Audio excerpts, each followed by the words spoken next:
Good morning, kids! Today we are gonna learn about adjectives. So, what is adjective?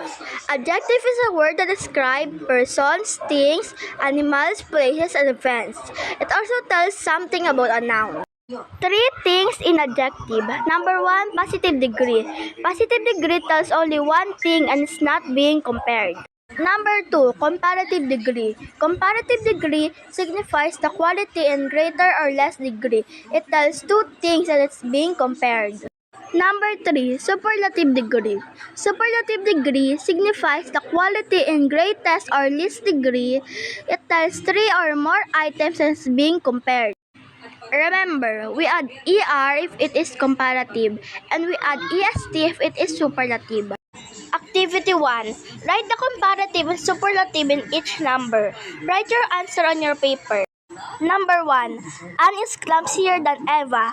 What is the answer? You're right. The answer is clumsier.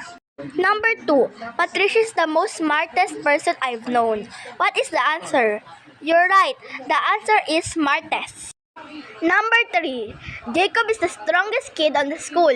What is the answer? You're right. The answer is strongest. Number 4. My sister is taller than me. What is the answer? You're right.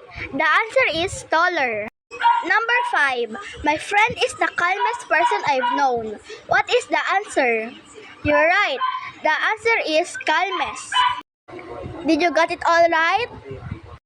Good job! That's all for today, kids. I hope you learned something new today and hope you enjoy. Goodbye!